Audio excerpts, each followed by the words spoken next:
Hey guys, Youth America dates for this year are June 27th through July 1st. The deposit of $75 and registration forms are due Wednesday, February 17th. Knocker Ball is back February 24th at our United Night. We're giving away an Apple Watch, a Fitbit, and cash money. The more friends you bring, the better the chance you have at winning. See you guys there February 24th. Tonight is going to be another great night of discussion and learning. Now lean in and get ready to take notes as Student Pastor Chase Hall continues this month's message series.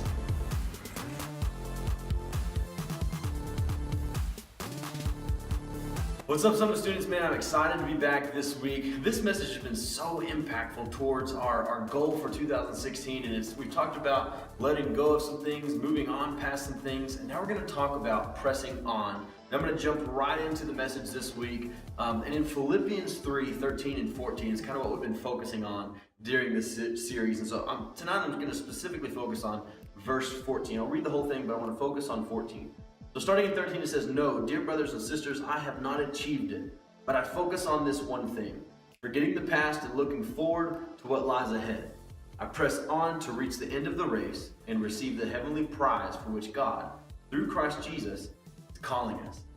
See, I think the important thing about moving on and letting go of things, when that happens, we encounter some new things. I mean, we encounter some things that are hard. So when we let go of some friends that we know that aren't right or bad influences on our life, we have to press on through some criticism that we're going to face. And we have to press on when times get hard. And we have to run towards the issue instead of cowering down against the issue.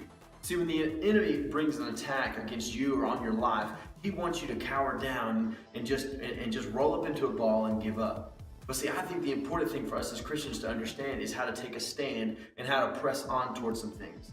And so we're going to go to the Bible. We're going to go to 1 Samuel 17, and it's the story of David and Goliath. And we all may know the story of David and Goliath, but there's one particular part in there that I think is so important and so vital to your part of pressing on. So in 1 Samuel 17, in verse 48, it says, "As Goliath moved closer to attack, David quickly ran out to meet him." Now think about that. You've got a giant that is coming to attack you. And it says, as Goliath moved closer to attack. So here he's coming. He's moving closer, getting in position. David doesn't think about what's about to happen. David doesn't think about, well, man, he's coming after me. David runs towards the issue. Let me read it again in case you didn't catch it. As Goliath moved closer to attack, David quickly ran out to meet him. See, I believe this set up David's posture as a winner, as a fighter, as someone that's going to press through and use God to fight his battles. So I believe, you might ask, well, listen, okay, I'm not fighting any giants. I've just got some friends that are giving me a hard time, or I've got some issues that I'm working through. How does that apply to me? Well, I believe it applies to us in the current situation of when you decide to live a relationship with Jesus. And when you decide to live a life that is pleasing to God, you're going to catch some slack for that. There's going to be some friends out there that are going to judge you, that are going to call you hypocrite for doing this, or tell you that you're not good enough to go to church, or they're going to talk bad about you. But see, I think the important thing is for us to run towards that issue and not listen to the words of the enemy. See, when somebody comes and starts talking to you about those things and starts judging you or criticizing you for living a life that's pleasing to God, it only makes them feel better and it covers up their insecurities. That's what a bully is. A bully bullies because he's so insecure about himself, he has to make somebody else feel bad. And so when you're going through a life change, and when we're gearing up for 2016 and we're already into it, and you're going to make some decisions that maybe you're not going to make some people happy, but you know that they're right. What's going to happen is that you're going to catch some stuff for it. So I would encourage you, when you start letting things go and you start moving forward past some friends that maybe just aren't a good influence on you, or maybe your family gives you a hard time about coming to church. Please listen, press on. And by pressing on with your family, that means invite them to church. Talk to them about what you're learning on Wednesday nights or Sunday mornings. Let them experience the love of God through you. Rather than getting mad at them for judging you or getting mad at them for criticizing you, show them the love of Jesus inside of you. You know, yesterday was Martin Luther King Day, Monday was Martin Luther King Day, and we all, some of you guys had a break, and we all got to reflect on the civil rights movement and how awesome Dr. Martin Luther King was. But I want to read a quote specifically from him that could change your life in the context of this message.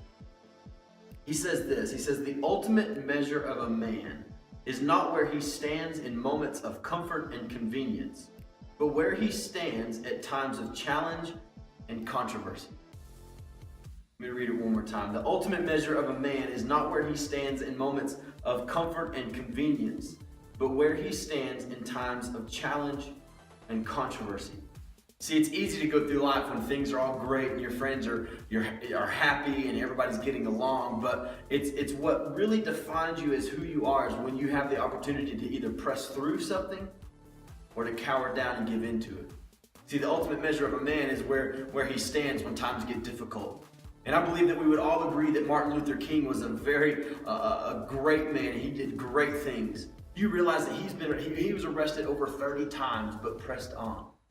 When he went through the walk, the police were letting dogs go on the people that were walking with him. They were beating people with batons. They were keeping them from what they knew what was right. But they pressed on. See, when you make the decision to really live a relationship that's pleasing to Jesus, and you live a relationship that you live a life that you have a relationship with God, and you start making choices that go counter to the culture, you start making choices that go counter to what your friends think, things are going to get a little bit rough for the first time with that. Your friends are going to have some things to say about you that aren't going to make you feel well. People are going to have some things to say about you and criticize your relationship with Jesus that aren't going to make you feel like this is worth it at all. But it's not about the decision to start. It's about the decision to press on through that. And so I want to encourage you. This is more of an encouragement message because we've talked about letting some things go. We've talked about what we're looking forward to in the past, but now we're talking about pressing on through the new challenges that come. To make 2016 a new year. A new year for you to start over. Maybe you've kind of got yourself in a bad reputation at the school. Maybe you've had some friends and you've made some decisions that people look at you and go, oh, they just do this, or oh, they're just the partier, or oh, they're just the drinker or the smoker, or oh, they just sleep around a lot. Maybe you've got yourself into a reputation of something that's not real good. Well, let me tell you, it's time to start over new. Last week you had an opportunity to start over, and I believe that you should always have an opportunity to start over. And so if you're finding yourself in that situation to where you say, listen, I need a new start, I want to encourage you to talk to your student group leader as soon as the message is over today, and as soon as you guys have gone through your questions, ask somebody, hey, how do I start over? What does it mean to start over? That's what your student group leader is there for you. They are there to help you walk through life with you. So I want to encourage you to do that. In order to do what Jesus called us to do, we have to press on. We have to have the mindset that criticism will no longer get in my way. We have to have the mindset that peer pressure will no longer get in my way. We have to have the mindset and the thought process of hypocrisy will no longer get in my way. I'm pressing on. We press on to the race to see what God has for us at the end. We push on through things. You know, when times get hard, we don't just give up. Think about the disciples when Jesus sent them out to do his work. And how many times people were coming against them, trying to stone them, trying to kill them, but they pressed on to further the kingdom of heaven. Listen, it's our role as Christians to get people to know Jesus. And if we're not doing that just because it's hard, then we'll never really fulfill our role as a Christian on this earth. I want to encourage you, start over, get a relationship with Jesus going. Press on through the criticism, push on through the peer pressure, push on through the hypocrisy and the judgmental things that people are going to be throwing at you.